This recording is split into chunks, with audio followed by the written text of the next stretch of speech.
사도 바울은 복음을 부끄러워하지 않는다는 고백으로 로마서를 시작했습니다. 그가 복음을 부끄러워하지 않는다고 고백한 이유는 그 복음이 모든 믿는 자에게 구원을 주시는 하나님의 능력이 되기 때문입니다. 복음이 왜 하나님의 능력입니까? 왜 복음이 모든 믿는 자에게 구원을 주시는 능력입니까? 그것은 복음에 나타난 하나님의 의 때문이라고 했습니다. 하나님의 의는 무엇입니까? 그것은 하나님의 성품, 본질로서의 의가 아니라 죄인된 인간을 의롭다 하시기 위해서 하나님의 아들 예수 그리스도께서 성육신하시고 십자가에서 대신 죽으시고 부활하심으로 이루신 의, 획득하신 의로서 우리 인간에게 값없이 선물로 주시는 의라는 것입니다. 복음에는 이 하나님의 의가 나타나 모든 믿는 자를 구원하시는 능력이 되기 때문에 이 복음을 나는 부끄러워하지 않는다고 고백했습니다. 이것이 로마서 전체의 주제요, 성경 전체의 핵심 내용입니다. 로마서 1장 1절에서 17절까지의 내용이 로마서 서론이고, 이제 로마서 3장 21절에 가보면 다시 하나님의 의를 설명하기 시작합니다. 이제 율법 외에 하나님의 한 의가 나타났으니 라고 하며 1장 16절 17절에서 설명했던 하나님의 의를 다시 3장 21절부터 설명해 가기 시작합니다. 그러므로 오늘 본문 1장 18절부터 3장 20절까지의 내용은 그 중간에 무엇인가를 설명하기 위하여 삽입된 말씀들입니다. 그것은 바로 인간에게 왜 하나님의 의가 필요한가를 설명하는 것입니다. 복음에 나타난 하나님의 의가 왜 인간에게 필요한가? 왜 하나님은 예수 그리스도를 통해서 죄인된 인간을 값없이 의롭다 하심으로 구원하시기로 작정하셨는가? 왜 인간 스스로에게는 의가 없으며 덧입혀 주셔야 하는 하나님의 의가 필요한가를 설명하는 내용이 바로 이 중간의 말씀들입니다. 그 대답은 한마디로 하나님의 진노입니다.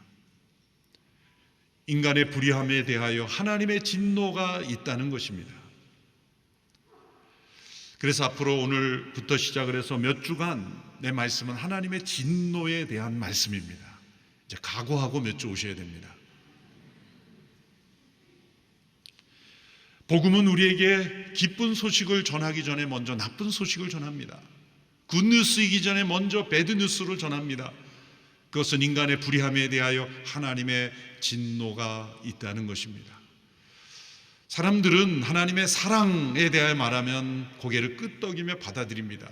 그러나 하나님의 진노를 말하기 시작하면 거부하며 받아들이지 않습니다. 하나님의 사랑에 대해서는 받아들일 마음이 있지만 하나님의 진노에 대해서는 받아들일 마음이 없는 것이죠. 그러나 그것은 병을 진단하지 않고 고치겠다고 생각하는 것과 마찬가지입니다. 치료가 되려면 진단이 정확해야 되듯이 인간의 구원이 있으려면 왜 인간에게 구원이 필요한가를 깨달아야 하는 것입니다. 왜 하나님의 의로 인간은 구원받는가? 하나님의 진노 아래 있기 때문이다. 그러므로 복음에서 하나님의 진노를 떼어내는 것은 복음을 무너뜨리는 것입니다. 하나님은 사랑의 하나님이시며 동시에 진노하시는 하나님이십니다. 이 하나님의 진노에 대해서 칼바르트라는 신학자는 이렇게 설명했습니다. 하나님의 진노는 우리가 심판자를 사랑하지 않는 한 반드시 맞이하게 되는 심판이며 우리가 문제를 문제로 이해하지 못하는 한 언제나 그대로 남아있는 삶의 문제이다. 우리가 심판자를 사랑하지 않게 된다면 반드시 받게 될 심판이라는 거죠. 문제를 문제로 깨닫지 못하는 한 여전히 남아있는 삶의 문제, 그것이 하나님의 진노입니다. 여러분은 이 문제를 해결하셨습니까? 여러분은 심판자를 사랑하고 계십니까? 아니면 심판을 외면하며 문제를 외면함으로 여전히 남아있는 문제, 곧 하나님의 진노를 안고 살아가고 있습니까? 하나님의 진노를 깨닫지 못하면 하나님의 사랑도 깨닫지 못합니다. 그러므로 복음을 깨닫지 못하게 됩니다. 하나님이 사랑이시며 왜 진노하시는가를 잠시 설명드리겠습니다. 하나님께서 사랑이신 것, 그것은 하나님의 성품이며 동시에 그것은 완전하신 하나님의 본질적인 완전함입니다. 본질적 완전함, 이런 용어를 쓸 수 있습니다.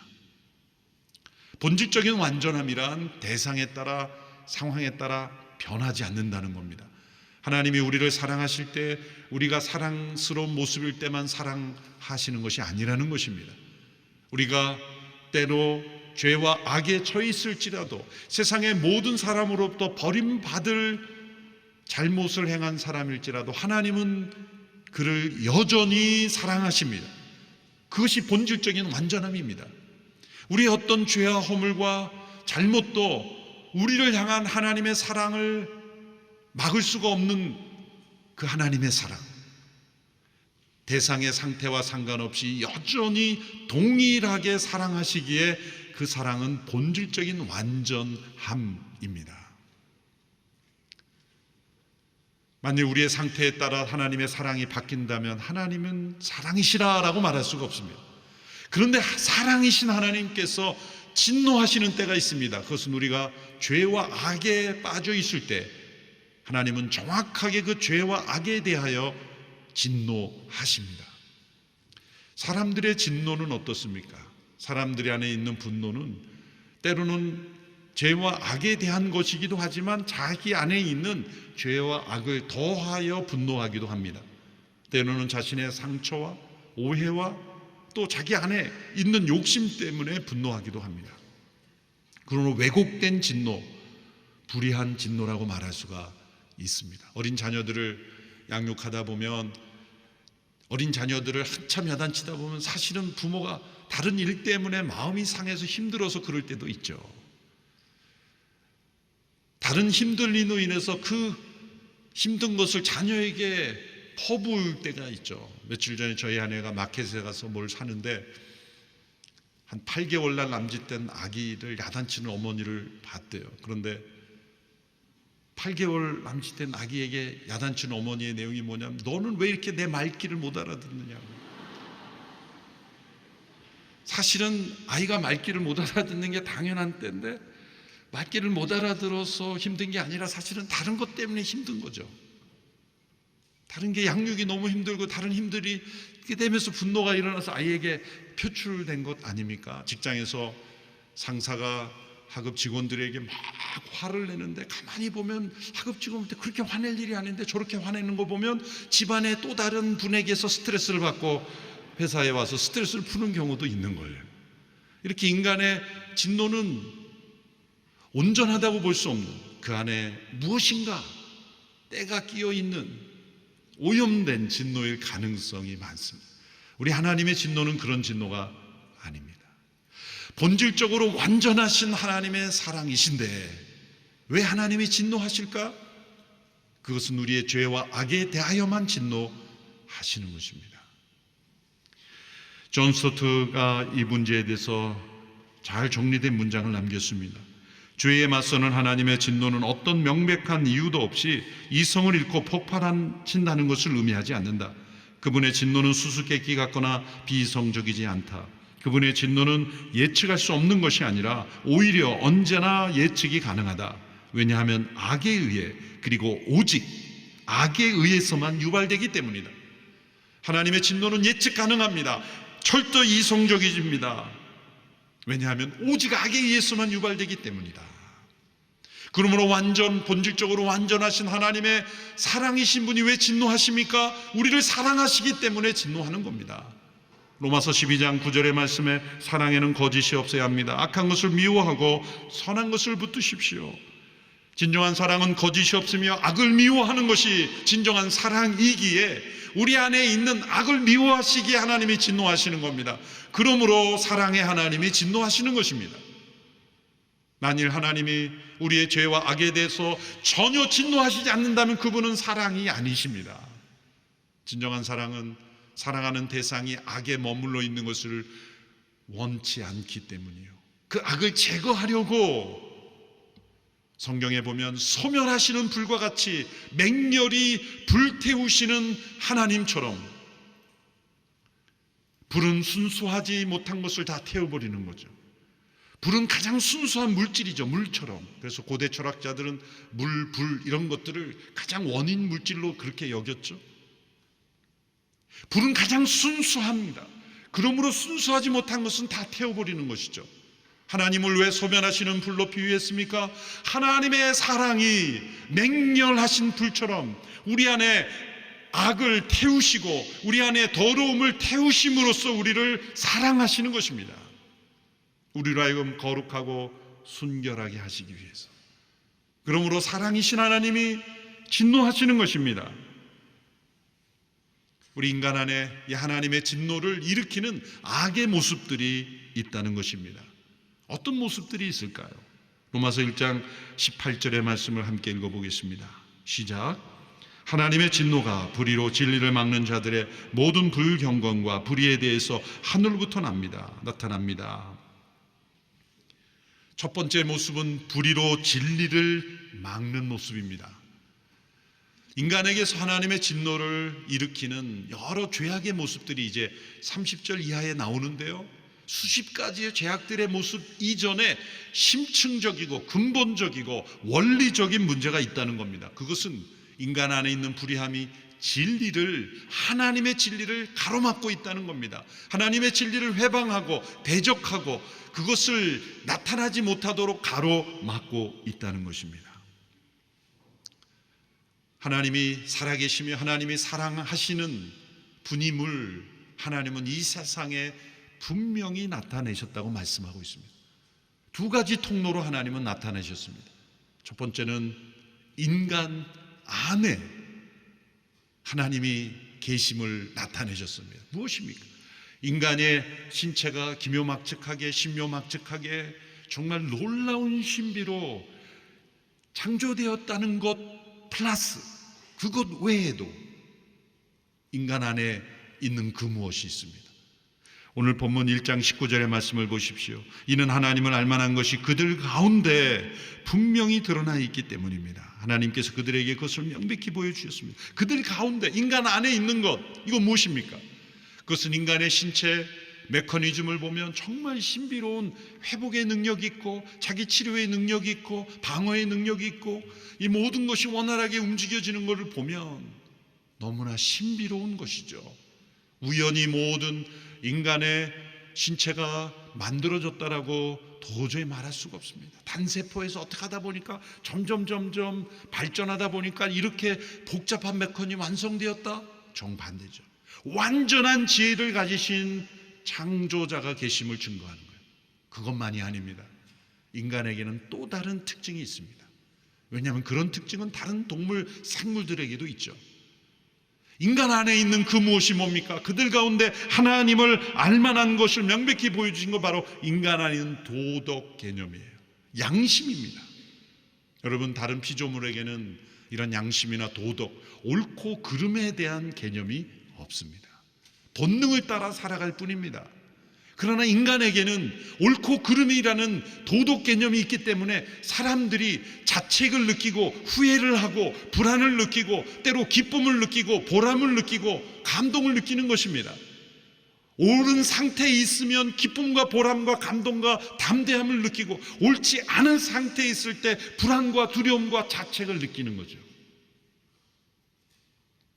C.S. 루이스가 순전한 기독교 제1장을 쓰면서 그는 옳고 그름, right and wrong이 우주의 의미를 풀 수 있는 클로 열쇠라고 말했어요.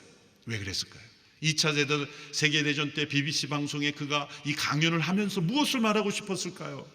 전쟁으로 수많은 사람들의 생명을 비참히 죽여도 그것을 정당하는 것을 보면서 옳고 그름이 과연 이 시대에 살아있는가? 오늘 이 시대는 사람들이 가장 싫어하는 말이 옳고 그름이라는 말이에요. 옳고 그름보다 더 중요한 것은 없음에도 옳고 그름을 사람들이 거부하는 거예요. 그래서 기준을 바꿉니다. 옳고 그름은 자기가 결정하는 것이다. 모든 사람들이 객관적으로 받아들여야 될 절대적 진리는 없다. 곧 도덕적 진리를 부정하는 것입니다. 진리는 도덕적 진리와 과학적 진리로 나눠질 수 있죠. 과학적 진리는 있는 만물에 있는 그대로를 관찰하는 겁니다. 우주 전체가 어떻게 질서 있게 움직이고 이 자연 만물, 피조물, 동물, 생물 모든 세계가 어떻게 질서 있게 움직여지는가에서 법칙을 발견하고 그것을 우리의 삶에 적용하고 또한 발전시키는 것, 이게 과학적 진리를 발견해 나가는 거죠. 그것은 있는 그대로의 모습을 확인하고 원리를 밝혀내는 것입니다. 그 과학적 진리가 하지 않는 것이 있습니다. 왜 그렇게 살아가느냐, 무엇을 위해서 그렇게 살아가느냐는 과학적 진리에서는 밝히지 않습니다. 그것은 도덕적 진리입니다. 다른 생물들에게 없는 것이 인간에게 있습니다. 그것이 바로 도덕적 진리 개념이에요. 그래서 인간에게는 비참함이 있는 거예요. 자책감이 있는 겁니다. 불안이 있는 겁니다. 여러분, 아프리카 초원에서 표범이나 이런 호랑이들이 사냥을 할 때 보면, 제가 이 동물 다큐멘터리를 자주 보는 편이에요.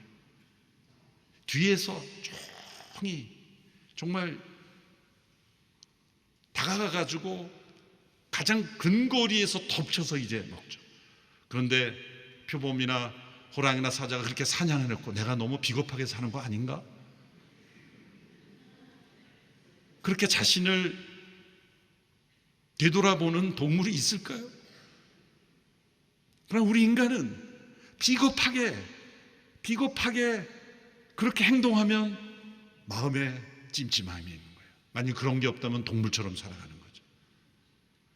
다른 사람을 야비하게, 비겁하게, 거짓말로 그런 식으로 살아가면 우리 마음속에는 자책감이 있는 겁니다. 왜? 그것이 어디서 오는 것일까요? 도덕 개념이 인간에게는 있기 때문이에요. 다른 동물들은 비참함을 느끼지 않습니다. 사막의 낙타가 나는 왜 낙타로 태어나서 이렇게 떼양볕을 걸어야 되는가? 그런 인식을 가지지 않습니다. 그러나 인간은 나는 왜 이런 상황인가?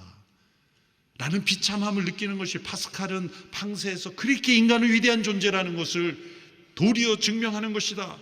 우리가 올바른 상태에 있을 때 우리는 담대하게 되고 기쁘게 되고 확신을 가지게 되지만 옳지 않은 상태에 있을 때는 우리가 불안하게 되고 두려워하게 되고 비참함을 느끼게 된다. 이 도덕 개념은 어디서 온 겁니까? 가르쳐 주는 겁니까? 교육을 통해서 얻어지는 겁니까? 어떤 문화적인 본능입니까? 아니죠. 이것은 우리를 창조하신 분이 선하신 분이며 의로우신 분이며 사랑이신 분임을 증거하는 겁니다. 우리 인간이 가장 언제 행복합니까? 사랑하고 사랑받을 때, 누군가를 도울 때, 누군가를 섬길 때, 누군가에게 사랑을 베풀어 주실 때 인간은 가장 행복합니까? 왜 그럽니까? 우리를 창조하신 하나님이 사랑이신 하나님이시기 때문이에요. 그러므로 이 도덕적 진리가 있어요. 또한 과학적 진리는 있습니다. 그것은 1장 20절에 그분이 만드신 만물을 통해 명백히 보여 알게 된다 그랬습니다. 그분의 영원하신 능력과 신성이 그분이 만드신 만물을 통해 명백히 보여 알게 된다. 이렇게 인간 안에 있는 도덕적 진리, 그리고 만물 안에 나타난 과학적 진리를 통해 하나님께서 계심을 명백히 보여주시지만 인간은 불의로 진리를 막는다는 거예요. 오늘 이 시대에 가장 사람들이 싫어하는 단어가 진리입니다. 모든 대학의 표마다 베리타스라는 진리라는 라틴어를 다 써붙여놨지만 사람들은 진리라는 말을 싫어합니다. 내가 따라야 될 진리는 없다. 이 포스트 모더니즘의 세계관의 핵심 명제는 무엇입니까? 그것은 모든 사람들이 받아들이고 순종해야 될 객관적 진리는 없다는 겁니다. 그러나 이 명제에 명백한 거짓말이 숨어 있다는 것을 제가 여러 번 말씀드렸습니다. 모든 사람들이 따라야 될 객관적인 공적인 진리는 없다라고 하면서 이 명제만큼은 절대적이라는 거예요. 얼마나 간교한 거짓말입니까? 진리란 무엇인가 말하면 내가 느끼는 것이 진리다.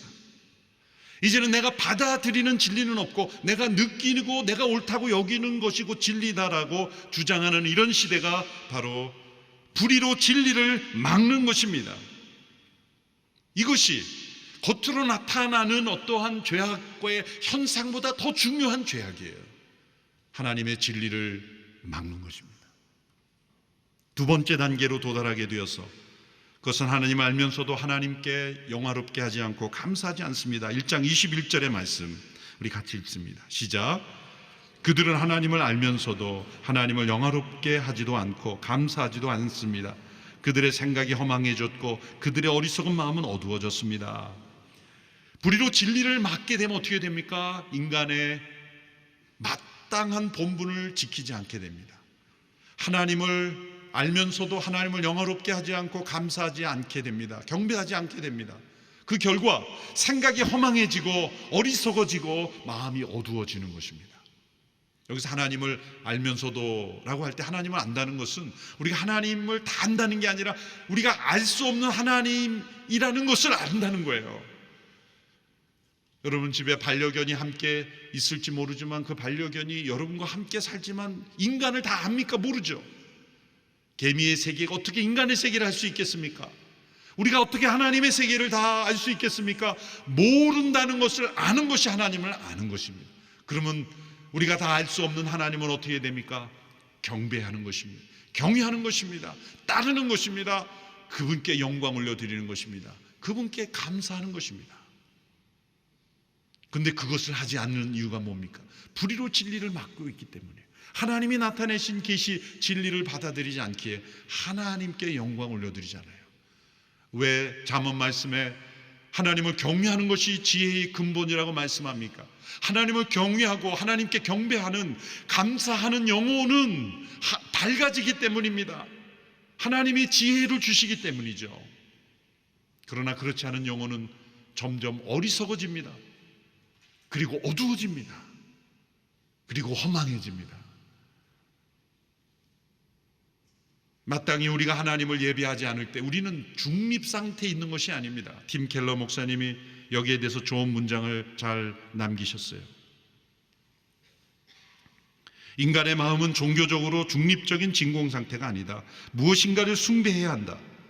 우리는 창조주를 경배하도록 만들어졌기 때문에 그분을 거부하면 그 대신 다른 무엇인가를 경배하게 되어 있다. 우리는 목적이 있는 피조물이기에 무엇인가를 위해 살아야 하기 때문이다. 그러므로 우리가 창조주 하나님을 경배하고 그분을 영화롭게 하고 감사치 않으면 세 번째 단계가 찾아오는 것입니다. 그것이 바로 우상을 숭배하는 거예요. 오늘 본문 22절 23절의 말씀을 함께 읽겠습니다. 시작. 그들은 스스로 지혜롭다고 하지만 미련하게 돼 썩지 않는 하나님의 영광을 썩어질 사람이나 새나 짐승이나 기어다니는 동물의 우상으로 바꾸었습니다. 불의로 진리를 막는 자들은 하나님을 영화롭게 하지 않고 감사하지 않고 그 마음이 어두워져서 결국은 우상을 숭배하게 돼. 이게 타락의 모습들이에요. 하나님의 진리를 받아들이고 하나님과 동행하며 살 수 있는 인간이 진리를 막자, 하나님을 영화롭게 하지 않고 감사하지 않자 점점점 추락하면서 이 피조물을 우상으로 만들어서 섬기는 데까지 떨어진다는 겁니다. 여러분, 다른 피조물들은 죄의 영향력 안에 있지만 양육강식이 더 강해진 것 그 정도입니다. 본능이 더 강화돼서 양육강식의 세계가 더 강화된 것 뿐입니다. 그런데 인간은 양육강식 정도가 아닙니다. 새나 짐승이나 기어다니는 동물의 우상을 아이콘으로 만들어서 우상을 섬기는 데까지 떨어지는 겁니다. 여러분, 수많은 종교나 이런 문화 속에 보면 여러 가지 아이콘을 만들고 그것을 신적으로 섬기고 거기서 절하는 것, 그것은 너무나 영광스러운 인간의 존엄성을 스스로 땅에 떨어뜨리는 겁니다. 이런 21세기 과학 문명의 시대에도 최첨단 기술 연구소를 만들어 놓고 그 앞에 그 기술이 잘 연구되고 해달라고 돼지 머리를 잘라놓고 절하는 모습, 그것이 과연 이성적일까요? 왜 그런 마음이 일어나는 것일까요? 마땅히 의지해야 될 천지를 창조하신, 나를 창조하신, 인간을 창조하신, 인간이 다 이해할 수 없고 측량할 수 없는 광대하신 하나님께 드려야 될 그 경배를 드리지 않으니까 어두워지고 어리석어지니까 인간보다 못한 피조물을 머리를 잘라놓고 나무에다가 절을 하고 돌에다가 돌을 쌓고 절하는 거예요. 바다를 보고 빌고 나무에다가 절을 하고 피조물을 섬기는 우스운, 인간 이하에 있는 인간보다 못한 존재를 인간이 섬기는 이 어리석은 모습이 바로 우상의 숭배의 모습이죠. 타락의 모습입니다. 여러분, 어떤 동물들이 또 다른 아이콘을 만들어 놓고 우리를 다스리는 신이라고 전하는 거 있습니까? 오직 인간만이 그러한 우상을 만듭니다. 왜일까요? 그것은 인간이 우상을 어떤 아이콘을 만들면 자신이 하나님이 되었다라는 그런 느낌 때문에 만드는 거예요. 진짜 섬기려고 하는 게 아니라 자신이 하나님이 되고 싶은 마음을 충족시키려고 하는 것이죠. 여러분, 인간이 이렇게 불의로 진리를 막고 하나님을 섬기지 않고 예배하지 않을 때 추락하는 모습을 보면 정말 피조물보다 못한 존재로 더 떨어지는 거예요. 원래 값진 것일수록 깨어지면 더 손상이 큰 거예요. 사람이 타락한 모습을 보면 이 피조물보다 더 타락한 모습이에요. 우리가 과식을 하는 사람을 돼지같이 먹는다고 하죠. 돼지가 참 기분 나빠할 말입니다. 왜냐하면 돼지가 먹고 싶은 대로 먹은 다음에 위를 관찰해 봤더니 항상 위가 비어 있다는 거예요. 몇 퍼센트 이상 절대 먹지 않는다는 거예요. 그런데 인간은 위를 채울 뿐만 아니라 식도까지 차오르게 먹어요. 로마 시대에는 먹고 싶은 대로 먹고 파티 때는 먹은 걸 다시 토해내고 또 먹는 그런 일들이 비일비재했다는 거예요. 돼지가 서글픈 얘기입니다. 어떤 동물들이 동성 간의 교미를 하고 동성 간의 연애를 합니까? 없습니다.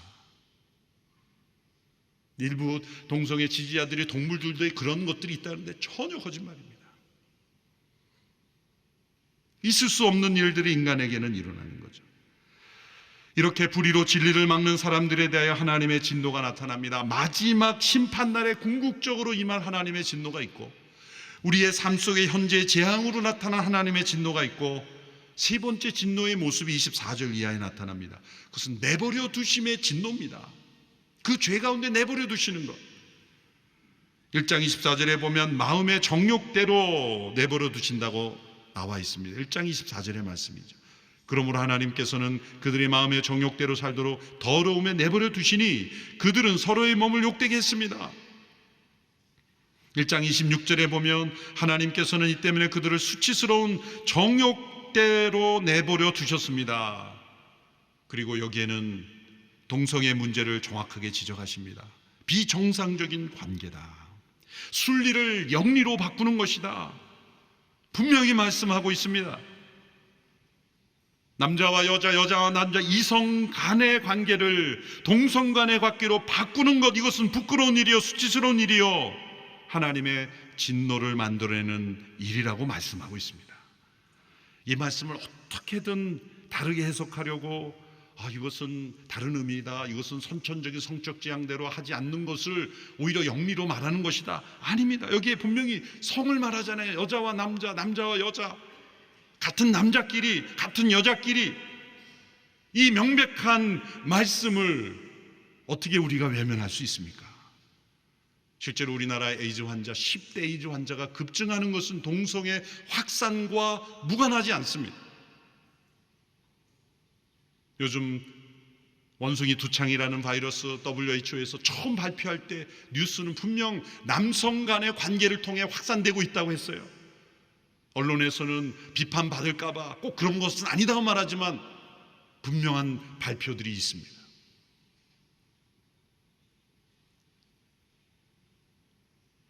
우리가 차별금지법을 교회에서 왜 반대합니까? 차별금지법 안에는 이것이 잘못됐다고 설교하는 내용을 예배당 안에서는 할 수 있어도 방송으로는 내보낼 수 없다는 거예요. 그러면 이 구절을 설교할 때는 방송을 CGN TV 문 닫아야 되는 거예요. 예배당 안에서는 허용하나 미디어를 통해 다른 사람에게 하는 것은 혐오 표현이 되기 때문에 할 수 없다는 거예요. 그럼 우리가 그 법을 찬성해야 되겠습니까? 1장 28절에는 상실한 마음대로, 타락한 마음대로 내버려 두신다고 말하고 있습니다. 하나님을 아는 지식을 하찮게 여김으로 하나님께서는 그들을 타락한 마음대로 내버려 두셨다. 이것은 하나님께서 잘못된 일을 행하게 부추겼다는 게 아니라 인간이 하나님을 아는 지식을 거부하고 불의로 진리를 막고 하나님께 드려야 될 영광을 돌리지 않고 있을 때 하나님의 진노의 한 방법으로 내버려 두시는 것, 그 죄 가운데 그 죄의 결과를 자신이 체험하고 하나님의 은혜로 막아주시지 않고 자신이 악한 마음대로 행하도록 내버려 둘 때 어떻게 됩니까? 어린 자녀들이 분별력 없이 자기가 하고 싶은 대로 하도록 내버려 두는 거 얼마나 위험합니까? 유치원생이 아빠 나 오토바이 사줘, 타고 싶어, 그래 너 원하는 대로 다 해줄게 하는 부모가 어디에 있습니까? 하나님께서 막아주시지 않고 그 마음에 상실한 마음, 타락한 마음, 어두운 마음대로 다 원하는 것을 내버려 둘 때 그 자체가 하나님의 진노요 징벌이라는 것입니다. 이동훈 목사님이 로마서 강해책에 이런 이야기가 나옵니다. 무신론 철학자 잉거솔이라는 사람이 무신론 강의를 하여 사람들에게 신은 없다라고 그렇게 외치는 강연을 했습니다. 마지막 강의에서 내가 5분간 신을 모욕하고 도전할 텐데, 신을 저주할 텐데, 신이 살아있다면 나를 5분 안에 징벌하시오. 그렇지 않으면 신은 없는 것이요. 그가 5분 동안 신에 대하여 엄청난 모욕과 도전을 했습니다. 5분 동안 아무런 일이 없었습니다. 사람들에게 말합니다. 거보십시오. 신이 살아있다면 이렇게 신을 저주하는 나를 내버려 둘 수 있습니까? 이것이 신이 없다는 증거입니다. 그때 뒤편에 앉아있던 한 어르신이 와서 여보게, 내가 경험한, 내가 섬기는 하나님은 내가 하나님을 거스리고 합당하지 않고 잘못된 일을 행할 때 나를 책망하시고 징계하시는 하나님이시오. 왜냐하면 하나님은 나를 사랑하시고 나를 그냥 내버려 두실 수 없는 자녀이기 때문이요. 오늘 당신의 이 행동에 대하여 만일 하나님이 침묵하시고 그냥 두신다면 당신은 신에게 버림받은 사람일 수도 있어. 하나님께서 인간을 내버려 두심으로 심판하시고 내버려 두심으로 진노하실 수 있다는 것이 얼마나 무서운 말씀입니까? 그렇게 하나님 내버려 두실 때 인간의 마음속에 온갖 죄악들이 30절 이하에서 불의, 추악, 탐욕, 악의, 시기, 살인, 분쟁, 사기, 악독, 비방, 능욕, 교만, 온갖 죄악들이 쏟아져 나옵니다. 장칼뱅이, 인간의 마음은 죄악의 공장과 같다는 말이 여기에서 나오는 거예요. 그보다 심층적인 문제는 무엇입니까? 불의로 진리를 막는 것, 하나님을 영화롭게 하고 감사하지 않는 것, 그분을 경배하지 않는 것, 그리고 우상을 섬기는 결과 인간은 내버려 두심을 당하여 죄악의 공장이 되어오는 것입니다. 그러므로 우리가 두려워하는 것은 무엇입니까? 하나님이 없다라고 외치는 거짓말에 속아서는 안 됩니다. 하나님의 진노란 것은 기독교가 사람들을 엉걸매기 위해서 두려움을 주어 사람들을 구속하게 만든 개념이다. 두려워할 필요가 없다라는 것은 무신론이 만들어낸 엄청난 거짓말입니다. 죄인된 인간은 하나님의 진노 아래 있음을 깨달아야 하고, 우리는 이렇게 기도해야 합니다. 하나님, 죄인된 우리를 내버려 두지 마소서. 우리 스스로의 의로움은 없습니다. 스스로의 의로움으로 하나님 앞에 설 수 없습니다. 그러므로 우리는 하나님의 의가 필요합니다. 우리 스스로 이 죄를 벗어날 수 없습니다. 우리는 끊임없이 불의로 진리를 막고 있으며 하나님을 영화롭게 하지 않고 있으며 감사치 않고 있으며 우상에 빠져 있으며 이러한 죄악의 포로가 되어 있습니다. 그러니 우리는 값없이 의롭다 하시는 하나님의 의가 필요합니다. 그것을 깨닫고 하나님의 의를 갈망하며 나가는 우리 모두가 되기를 축원합니다. 기도하겠습니다. 하나님 아버지, 우리의 죄악을 긍휼히 여겨주시고 우리를 값없이 의롭다 하시기 위하여 하나님의 아들 예수 그리스도께서 십자가에서 죽으시고 부활하심으로 우리를 의롭다 하시니 감사합니다. 하나님의 의를 갈망하며 하나님의 진노 아래 놓여있는 우리들을 바라보며 십자가 앞에 나아가는 우리 모두가 되게 하여 주시옵소서. 예수님의 이름으로 기도하옵나이다. 아멘.